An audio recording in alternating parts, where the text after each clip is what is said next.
ایک مرتبہ نبی کریم صلی اللہ علیہ وآلہ وسلم دین اسلام کی خاطر کہیں جا رہے تھے۔ راستے میں ایک بوڑھی عورت بیٹھی رو رہی تھی۔ آپ صلی اللہ علیہ وآلہ وسلم نے دیکھا تو پوچھا، کیوں رو رہی ہو؟ بوڑھی عورت نے کہا، میری مالکن نے مجھے سامان لینے کے لیے 2 درہم دے کر بھیجا تھا۔ گھر کا ساز و سامان لیتے وقت مجھے وہ 2 درہم گر گئے ہیں۔ اس کو ڈھونڈتے ہوئے کافی دیر ہو گئی ہے۔ میری مالکن مجھے بہت مارے گی اور بے ایمان کہے گی، اسی سوچ میں گمسم رو رہی ہوں۔ حضور اقدس صلی اللہ علیہ وآلہ وسلم نے اس بڑھیا سے کہا، چلو میں آپ کے ساتھ چلتا ہوں، میں تمہاری سفارش کر دوں گا کہ مالکن تمہیں کچھ نہ کہے۔ آپ صلی اللہ علیہ وآلہ وسلم اس بوڑھی عورت کے ساتھ پیدل چل کر اس دروازے پر تشریف فرما ہوئے جہاں وہ بڑھیا جانا چاہتی تھی۔ آپ صلی اللہ علیہ وآلہ وسلم نے دروازے پر دستک دی، اس مالکن خاتون نے دروازہ کھولا۔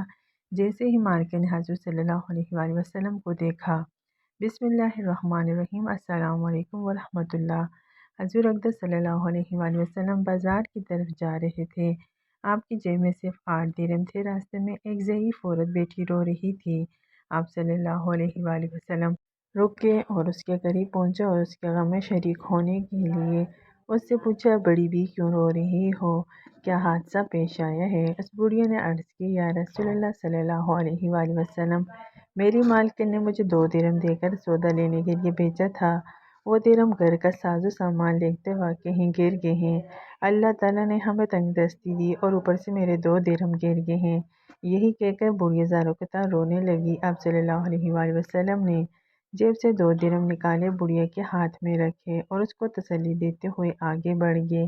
آپ صلی اللہ علیہ وآلہ وسلم کا گزر ایک بازار سے ہوا جہاں آپ صلی اللہ علیہ وآلہ وسلم نے دیکھا ایک فقیر بالکل ننگا کھڑا ہے، پھٹا پرانا چیترا ٹانگوں پر باندھ رکھا ہے اور صدا لگا رہا ہے، جو مجھے کپڑا پہنائے گا اللہ اسے جنت کا جوڑا عطا فرمائے گا۔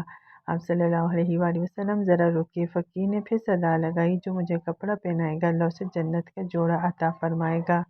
آپ صلی اللہ علیہ وآلہ وسلم نے اپنی مبارک قمیض اسی وقت اس فقیر کو پہنا دی اور فرمایا، یہ تو بہت اچھا نفع کا سودا تھا جو میں نے تم سے لے لیا، اور پھر بازار کی طرف چل دیے۔ وہاں جا کر آپ صلی اللہ علیہ وآلہ وسلم نے دوسری قمیض 2 درہم میں خریدی اور اپنے گھر کے لیے واپس ہوئے۔ دیکھا کہ راستے میں پھر وہی بوڑھیا رو رہی ہے۔ دریافت فرمایا، بڑی بھی اب کیا بات ہے؟ بولی، یا رسول اللہ صلی اللہ علیہ وآلہ وسلم، میرے ماں باپ آپ پر قربان، میں کہاں تک آپ صلی اللہ علیہ وآلہ وسلم کو پریشان کروں گی؟ گھر سے نکلتے وقت کافی دیر ہو گئی ہے، گھر والے انتظار کر رہے ہوں گے، یہاں دیر ہوگی، اتنی دیر بعد پہنچوں گی تو وہ ناراض ہوں گی، برا بھلا کہیں گی، سزا بھی دیں گی۔ بڑھیا یہ کہہ کر پھر زور زور سے رونے لگی۔ آپ صلی اللہ علیہ وآلہ وسلم نے بڑھیا کی فریاد نہایت دھیان سے سنی۔ بڑھیا پر آپ کو بڑا ترس آیا، اسے دلاسا دیا اور فرمایا، چلو میں تمہارے ساتھ چلتا ہوں۔ بڑھیا خوشی خوشی چلتی، اللہ کے رسول صلی اللہ علیہ وسلم بھی ساتھ ساتھ تھے۔ تھوڑی ہی دور گئے تھے کہ کچھ انصار کے گھر نظر آئے۔ بڑھیا نے رسول اللہ صلی اللہ علیہ وآلہ وسلم کو بتایا، میں انہی گھروں میں کام کرتی ہوں، ان گھروں کے مرد باہر گئے ہوئے ہیں، گھروں میں صرف عورتیں ہی ہیں۔ آپ صلی اللہ علیہ وآلہ وسلم گھروں کے قریب پہنچے اور بلند آواز سے کہا، اے بیویو، السلام علیکم ورحمۃ اللہ وبرکاتہ۔ آواز مانوس تھی، ہر خاتون متوجہ ہوگی، مگر بالکل خاموش رہی، کسی گھر سے کوئی جواب نہ آیا۔ آپ صلی اللہ علیہ وآلہ وسلم نے پھر بلند آواز سے کہا، السلام علیکم ورحمۃ اللہ وبرکاتہ۔ پھر وہی خاموشی رہی، کسی گھر سے کوئی جواب نہ آیا۔ خواتین دروازوں کے قریب آ گئی اور مشتاق اور بے چینی کے عالم میں سوچنے لگی۔ یہ دل نواز آواز پھر آئی۔ اللہ کے رسول صلی اللہ علیہ وآلہ وسلم نے تیسری بار پھر ذرا بلند آواز سے کہا، اے بیویو، السلام علیکم ورحمۃ اللہ وبرکاتہ۔ تیسری آواز پر سارے گھروں کی عورتوں نے مل کر جواب دیا، وعلیکم السلام ورحمۃ اللہ وبرکاتہ۔ آپ صلی اللہ علیہ وآلہ وسلم نے پوچھا، بیویو، کیا تم نے میری پہلی آواز نہیں سنی تھی؟ انہوں نے کہا، یا رسول اللہ صلی اللہ علیہ وآلہ وسلم، ہم نے آپ کا پہلا ہی سلام سن لیا تھا اور آپ کی آواز پہچان لی تھی، لیکن جواب اس لیے نہیں دیا کہ آپ کی زبان مبارک سے سلامتی اور رحمت و برکت کی دعائیں ہم اور ہمارے بچے بار بار سنیں۔ عورتوں نے عقیدت و ارادت کا اظہار کرتے ہوئے کہا، اللہ کے رسول صلی اللہ علیہ وآلہ وسلم مسکرا دیے، فرمایا، یہ تمہاری خادمہ ڈر رہی ہے کہ تم اس کو ڈانٹو گی اور سزا دو گی، اتفاق سے اس اللہ کی بندی کو دیر ہوگی ہے، میں اس کی سفارش کے لیے آیا ہوں۔ رسول اللہ صلی اللہ علیہ وآلہ وسلم کے الفاظ سن کر خواتین کی آنکھوں میں آنسو آ گئے اور ایک زبان ہو کر بولی، یا رسول اللہ صلی اللہ علیہ وآلہ وسلم، یہ آپ کو سفارش کے لیے لے کر آئی ہے، تو آپ گواہ رہیں، ہم اسی وقت اس کو آزاد کرتے ہیں، آپ کا کوئی حق نہیں ہے باندی کی آزادی پر۔ آپ صلی اللہ علیہ وآلہ وسلم کا چہرہ خوشی سے چمک اٹھا، اور آپ صلی اللہ علیہ وآلہ وسلم اور نیک خواتین کو دعائیں دیتے ہوئے خوشی خوشی گھر واپس آ گئے۔ اللہ کے رسول صلی اللہ علیہ وآلہ وسلم کی اعلیٰ اخلاق کا ایک پہلو یہ بھی تھا کہ آپ نے ایسے عام آدمی کو بھی عزت اور وقار عطا فرمایا جسے معاشرے میں کوئی خاص اہمیت حاصل نہ تھی۔ بڑی اشیاء عربوں کے مشہور قبیلہ کی ایک شاخ ہے۔ یہ قبیلہ زمانہ قدیم سے مدینہ منورہ کے اطراف میں آباد تھا۔ اس قبیلے کا ایک زید بن حرام رضی اللہ تعالیٰ عنہ مدینہ منورہ سے کچھ فاصلے پر رہتا تھا۔ یہ نہایت غریب، شکل و صورت میں زیادہ خوبصورت نہ تھا، مگر اس کی ایک اہم خوبی یہ تھی کہ یہ اللہ کے رسول صلی اللہ علیہ وآلہ وسلم سے بہت محبت کرتا تھا، اور اللہ کے رسول صلی اللہ علیہ وآلہ وسلم بھی اس سے خوب محبت کرتے تھے۔ زید بن حرام اشیائی جب بھی مدینہ منورہ آتا تو اللہ کے رسول صلی اللہ علیہ وآلہ وسلم کے لیے کچھ دیہاتی تحفے، مثلاً تازہ سبزیاں، پھل، ستو، شہد وغیرہ لے کر آتا۔ ظاہر ہے جب واپس جانے لگتا تو اللہ کے رسول صلی اللہ علیہ وآلہ وسلم بھی اسے شہری سوغات دے کر رخصت فرماتے۔ ایک دن تو اللہ کے رسول صلی اللہ علیہ وآلہ وسلم نے زید کو ایسا اعزاز عطا فرمایا جو غالباً کسی اور صحابی کے حصے میں نہیں آیا۔ ارشاد فرمایا، زید ہمارا دیہاتی دوست اور ہم اس کے شہری دوست ہیں۔ ذرا حدیث کے الفاظ پر غور فرمائیں۔ یقیناً ہر شہری خاندان کا ایک دیہاتی دوست ہوتا ہے، اور آل محمد کا دیہاتی دوست زید بن حرام ہے۔ ظاہر سیدھا سادہ آدمی تھا، شہری آداب سے ناواقف تھا۔ جب اپنے گاؤں سے آیا، لائی ہوئی سوغاتیں لے کر بازار ہی میں کسی جگہ کھڑا ہو جاتا اور بیچنا شروع کر دیتا۔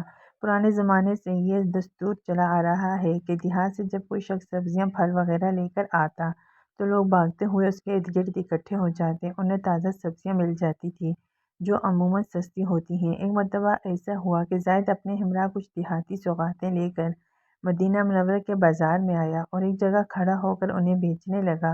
اس کی قسمت اچھی تھی کہ اللہ کے رسول صلی اللہ علیہ وآلہ وسلم بھی بازار میں تشریف لے آئے۔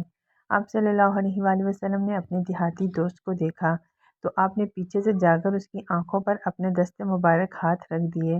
ناظرین، تصور کیجئے کہ زید کی آنکھوں پر اللہ کے رسول صلی اللہ علیہ وآلہ وسلم کی ریشم سے زیادہ نرم و نازک، عمر و غلظ سے زیادہ خوشبودار ہاتھ ہیں۔ پہلے تو وہ گھبرایا اور گھبراہٹ کے عالم میں یہ کہہ رہا ہے، کون ہے بھائی، میری آنکھوں پر کس نے ہاتھ رکھ دیے ہیں؟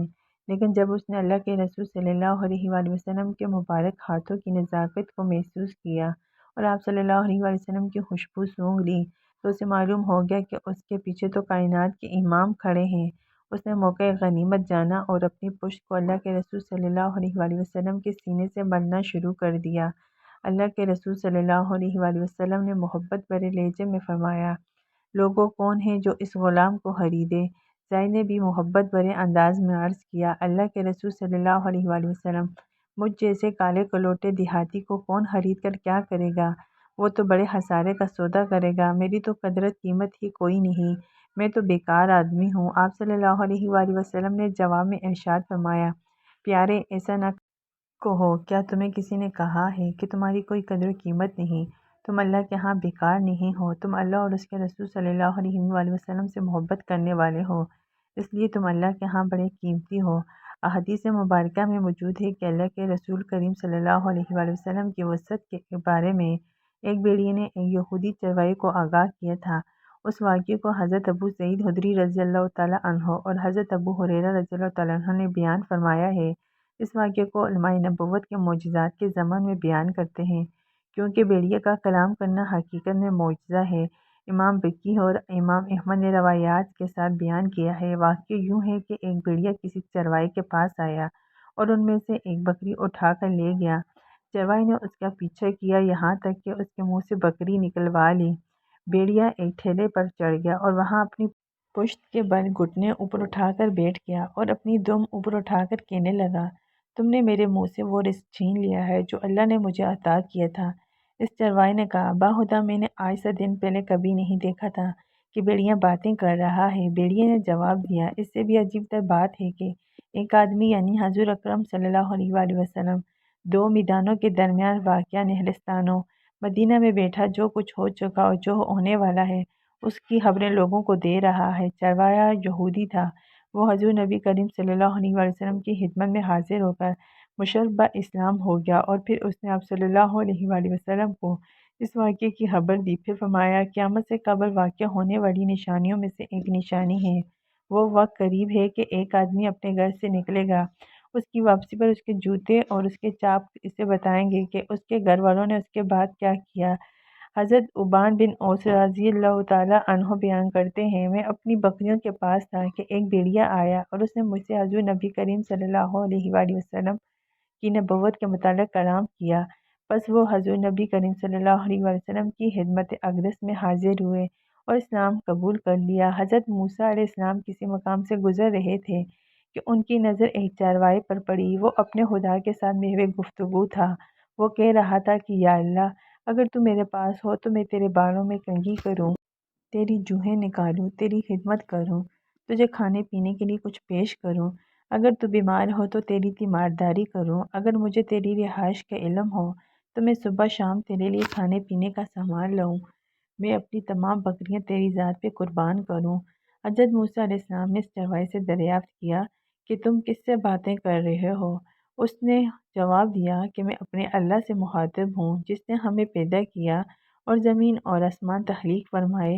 حضرت موسیٰ علیہ السلام نے فرمایا کہ تم شرک کر رہے ہو، اپنا منہ بند رکھو۔ تمہیں نہیں معلوم کہ اللہ تعالیٰ شہنشاہوں کا شہنشاہ ہے، وہ ایسی خدمت سے بے نیاز ہے۔ چرواہا یہ سن کر بہت نادم ہوا، اس نے اپنے کپڑے پھاڑے اور جنگل کی جانب بھاگ نکلا۔ اللہ تعالیٰ نے حضرت موسیٰ علیہ السلام پر وحی نازل فرمائی اور شکوہ کیا کہ تم نے ہمارے بندے کو ہم سے جدا کر دیا ہے۔ تجھے دنیا میں اس لیے بھیجا گیا تھا کہ تم ہمارے بندوں کو ہمارے ساتھ ملاؤ، لیکن تم نے ہمارے بندوں کو ہم سے جدا کرنے کا وتیرہ اپنا لیا ہے۔ حضرت موسیٰ علیہ السلام جب اللہ تعالیٰ کی ناراضگی محسوس کی تب چرواہے کی تلاش میں نکل کھڑے ہوئے اور بالآخر اسے تلاش کرنے میں کامیاب ہو گئے۔ حضرت موسیٰ علیہ السلام نے اس چرواہے سے کہا کہ تمہیں اجازت ہے کہ تم جس طرح سے چاہو اللہ سے مخاطب ہو اور جس طرح چاہو اسی طرح سے یاد کرو۔ اللہ تعالیٰ ہمیں دین اسلام کے راستے پر چلنے کی توفیق عطا فرمائے اور ہمارا خاتمہ ایمان پر فرمائے اور ہمارے فلسطین کے بہن بھائیوں کو آزادی عطا فرمائے۔ آمین۔